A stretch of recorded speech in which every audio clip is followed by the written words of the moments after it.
हाय मेरे जिगर के टुकड़ों, आज हम आपके लिए 2015 में आई रोमांस से भरी मूवी टेल ऑफ टेल्स को एक्सप्लेन करने वाले हैं। इस मूवी के 3 पार्ट हैं, तो आइए पहले पार्ट को जानते हैं। मूवी स्टार्ट होते ही हम एक राजमहल में राजा और रानी को देखते हैं जो एक दूसरे से बहुत प्यार करते थे और एक दूसरे की खुशियों के लिए आसमान से चांद तारे भी तोड़ के ला सकते थे। लेकिन रानी के मां न बन पाने के कारण उनकी खुशियां अधूरी थी, इसलिए रानी हमेशा दुखी और परेशान रहती थी। वही एक दिन राजा अपनी जान से प्यारी हुस्ने परी रानी को खुश करने के लिए महल में ओपी शर्मा का जादू करवाता है, लेकिन ये प्लान तो उल्टा ही पड़ जाता है और रानी जादू में एक प्रेग्नेंट औरत को देखकर मुंह सुजा लेती है और कमरे में जाकर तोड़ फोड़ करके फूट फूट के रोने लगती है। वही बेचारा राजा रानी के पास दौड़ा दौड़ा जाता है और उसे बहुत समझाता है। अब रात को राजा रानी से मिलने एक बूढ़ा आदमी आता है जो राजा से कहता है कि वो बच्चा पाने के लिए उनकी मदद कर सकता है, लेकिन इसके लिए तुम्हें मेरी बात माननी पड़ेगी। राजा बूढ़े आदमी से कहता है कि मैं सब कुछ करने को तैयार हूँ, यहाँ तक कि इसके लिए आकाश पाताल भी एक कर सकता हूँ। इसके बाद वो बूढ़ा आदमी राजा से कहता है कि ये दुनिया एक नेचर बैलेंस के साथ चलती है। अगर एक तरफ किसी का जन्म हुआ होता है तो दूसरी तरफ किसी की मौत, तो अगर आप लोगों को बच्चा चाहिए तो आप दोनों में से किसी एक को अपना बलिदान देना होगा।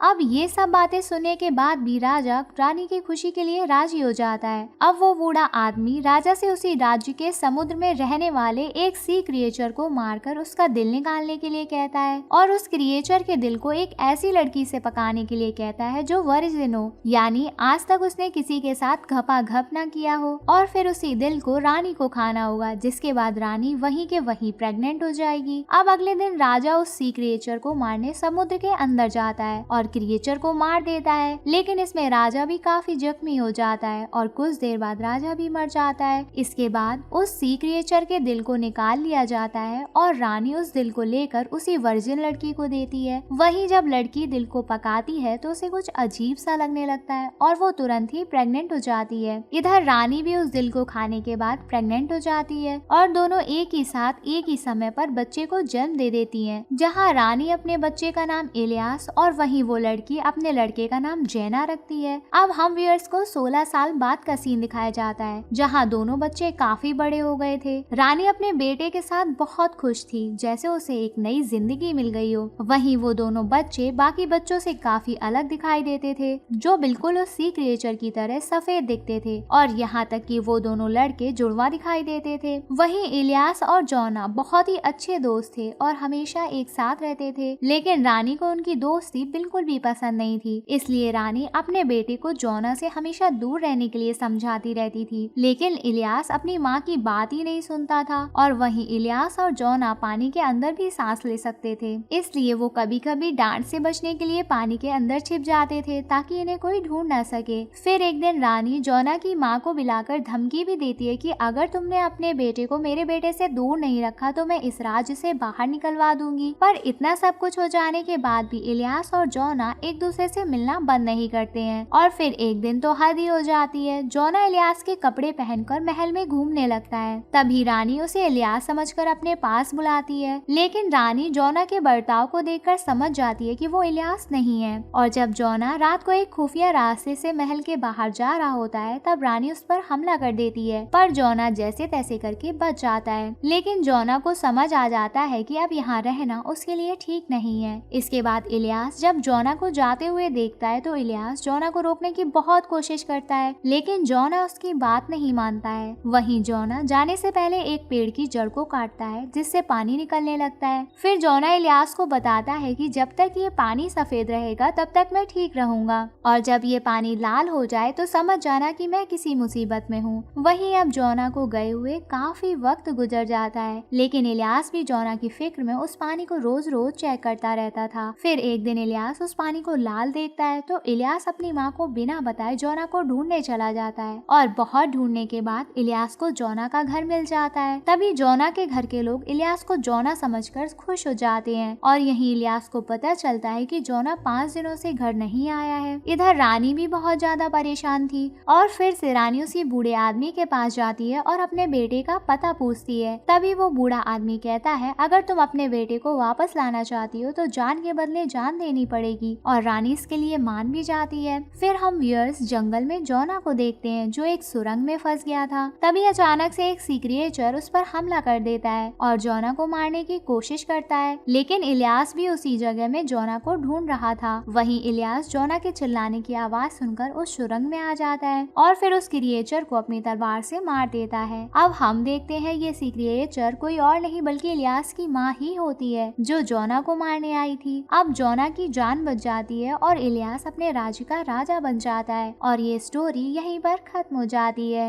और फिर मूवी के दूसरे पार्ट में हम एक ठरकी अयास राजा को देखते हैं जो हमेशा लड़कियों के बीच रहता है और अभी तक राजा को कोई ऐसी लड़की नहीं मिली थी जिसे वो अपने सपनों की रानी बना सके। फिर एक दिन राजा एक लड़की को गाना गाते हुए सुन लेता है और उस लड़की की आवाज इतनी मीठी मधुर होती है कि वो राजा आवाज सुनते ही पगला जाता है और सोचता है कि जब आवाज इतनी मीठी है, कोयल जैसी है, तो लड़की तो बहुत सुंदर होगी, बिल्कुल हुस्न परी, जाने जहां, सबसे हसीन और सबसे जवां। और फिर राजा उस लड़की को ढूंढते हुए उनके घर के पास पहुंच जाता है। गाइस, उस घर में कोई लड़की नहीं बल्कि 60 साल की बूढ़ी औरतें डोरा और मीना रहती थी, जहाँ राजा उनसे जानकर उन बूढ़ी औरतों को लड़की समझकर उनसे बाहर आने के लिए कहता है। तो डोरा राजा से कहती है कि जनाब आप एक हफ्ते बाद आइए, तब मैं आपको अपनी एक उंगली दिखाऊंगी। वहीं डोरा बहुत ही चालाक और लालची थी जो राजा को सच नहीं बताती है। इसके बाद देखते ही देखते एक हफ्ते बीत जाता है और राजा उन बूढ़ी औरतों के घर उनसे मिलने पहुंच जाता है, जहां डोरा अपनी उंगली को एक सेक्सी लड़की की उंगली की तरह बनाने की कोशिश करती है, लेकिन कामयाब नहीं होती है। इसलिए डोरा मीना की उंगली दिखा देती है क्योंकि मीना ने अपनी उंगली लॉलीपॉप की तरह चूस चूस के जवान बना दी थी। वहीं अब राजा को नशे में कुछ होश ही नहीं होता है और राजा उंगली देखने के बाद खुद पर काबू नहीं कर पा रहा था, इसलिए वो घर के अंदर जाने के लिए कहता है। लेकिन डोरा को अच्छे से पता था कि अगर राजा अंदर आ गया तो उनकी सच्चाई सामने आ जाएगी और राजा उन्हें मार देगा। फिर डोरा राजा के सामने एक शर्त रखती है कि वो आधी रात को उनके घर आएगी, लेकिन सारी लाइट बंद होनी चाहिए। अब राजा धरती हिलाने की खुशी में हाँ कर देता है। अब मीना डोरा को एक जवान लड़की की तरह तैयार करती है और फिर आधी रात को डोरा राजा के महल में जाती है। वहीं राजा डोरा के साथ चांदनी रात में रात भर घपाघप करता है और जब सुबह राजा देखता है कि वो एक बूढ़ी औरत के साथ रात भर बिस्तर गर्म करता रहा है तो राजा को खुद से घिन आती है और फिर राजा अपने सैनिकों से डोरा को खिड़की से बाहर फेंकवा देता है, लेकिन डोरा किसी तरह बच जाती है। तभी जंगल में डोरा को एक जादूगरनी मिलती है जो डोरा को एक परी की तरह खूबसूरत बना देती है। अब दूसरे दिन राजा जब जंगल में शिकार करने जाता है तो उसे वहाँ डोरा मिलती है जो बहुत ही जहर लग रही थी और फिर राजा डोरा से शादी करने के लिए उसे महल में ले आता है। इसके बाद शादी में डोरा मीना को बुलाती है और साथ में पार्टी में पहनने के लिए कुछ कीमती कपड़े भी भेजती है। वहीं मीना जब महल में जाती है तो मीना डोरा को बिल्कुल भी पहचान नहीं पाती, लेकिन जब डोरा मीना को पूरी कहानी बताती है तो मीना कहती है कि मुझे भी जवान बनना है, लेकिन डोरा को खुद ही पता नहीं था कि वो जवान कैसे हो गई क्योंकि डोरा उस वक्त होश में नहीं थी। इसलिए डोरा मीना को कुछ नहीं बता पाती और मीना के बहुत ज्यादा जिद करने पर डोरा के मुंह से निकल जाता है कि उसने अपनी स्किन उतरवाई है और फिर मीना को महल से भगा देती है। वहीं मीना को जवान होने की इतनी चुल होती है कि वो एक आदमी को अपनी कीमती चीजों को देकर अपनी स्किन उतारने के लिए कहती है। तभी वो आदमी लालच में आकर मीना की बॉडी की सारी चमड़ी निकाल देता है। मीना को लगा था ऐसा करने से वो जवान और खूबसूरत बन जाएगी, लेकिन ऐसा कुछ भी नहीं होता है और फिर हम व्यूअर्स देखते हैं कि डोरा के ऊपर किया हुआ जादूगरनी का मैजिक भी खत्म होने लगता है। डोरा फिर से बूढ़ी होने लगती है। तभी डोरा वहाँ से भाग जाती है और धीरे धीरे डोरा वापस से बूढ़ी हो जाती है और इसी के साथ ये स्टोरी भी खत्म हो जाती है। गाइस, अब हम मूवी के आखिरी यानी कि तीसरा पार्ट स्टार्ट होता है और हम एक अजीब राजा को देखते हैं जिसकी बीवी काफी सालों पहले मर गई थी। वहीं राजा की एक बहुत ही प्यारी बेटी होती है जिसका नाम विली होता है। एक दिन राजा को एक मक्खी परेशान कर रही होती है तो राजा उस मक्खी को अपना खून पिलाता है।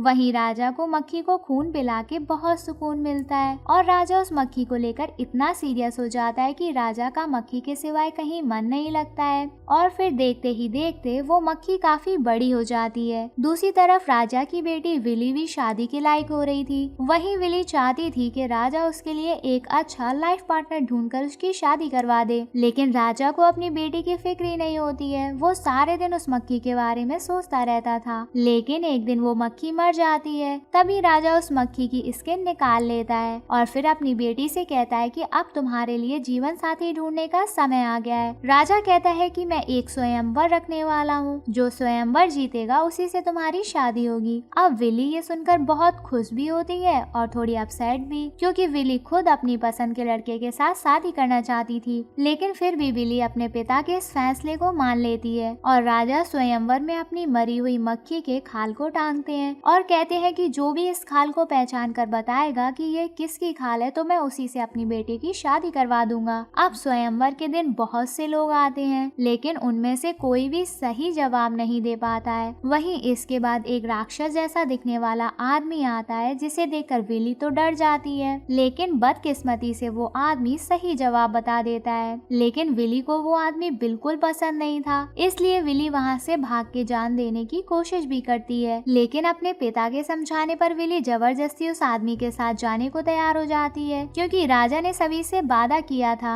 इसलिए ना चाहते हुए भी राजा विली को उस अजीब से आदमी के साथ भेजना पड़ता है। इसके बाद वो आदमी विली को जबरदस्ती घसीटते हुए अपने साथ ले जाता है। अब कई दिन गुजर जाते हैं और विली की हालत बहुत बुरी होती जा रही थी। फिर एक दिन जब वो आदमी शिकार पर चला जाता है तो विली को अपने सामने दूसरी पहाड़ी पर एक औरत दिखाई देती है, जिसे वो अपना दुख दर्द बताती है। तो वो औरत उसकी मदद करने के लिए राजी हो जाती है, लेकिन उस औरत और विली के बीच काफी बड़ी खाई होती है, तो वो औरत उसकी मदद नहीं कर पाती है। लेकिन वो अपने बेटे को लेकर आती है और फिर वो लोग एक रस्सी की मदद से विली को बचाने की कोशिश करते हैं। लेकिन तभी वो अजीब आदमी भी आ जाता है और उन्हें रोकने की कोशिश करने लगता है, पर सही टाइम पर वो लोग रस्सी काटकर उस आदमी को खाई में गिरा देते हैं। अब विली को लगता है कि वो आदमी मर चुका है, लेकिन जब रास्ते से वो लोग जा रहे होते हैं तभी वो राक्षस आदमी उन पर हमला कर देता है और विली को छोड़कर सबका गेम बजा देता है। वहीं विली उस आदमी को इतनी गुस्से में देखती है तो विली उसको गले लगा लेती है और उस आदमी का गुस्सा भी शांत हो जाता है। वहीं वो आदमी विली को अपनी पीठ में लाद कर ले जाने लगता है, लेकिन विली मौके का फायदा उठाकर पीछे से उस आदमी का गला काटकर उसे मार देती है और उसके कटे हुए सिर को महल में लेकर पहुंच जाती है। अब यहाँ राजा भी अपनी बेटी की याद में बहुत बीमार हो गया था, क्योंकि राजा को अच्छे से पता था कि उनकी वजह से विली की जिंदगी बर्बाद हो गई थी। वहीं अब राजा विली के साहस को देखते हुए विली को रानी बना देता है और क्या, बस चिड़चिड़ पोपो खल्लास। आई होप आप लोगों को हमारे मूवी समझाने का तरीका पसंद आया हो। अब चलिए चुपचाप से हमारे चैनल को सब्सक्राइब कर दीजिए, वरना बहुत पाप पड़ेगा। I love you.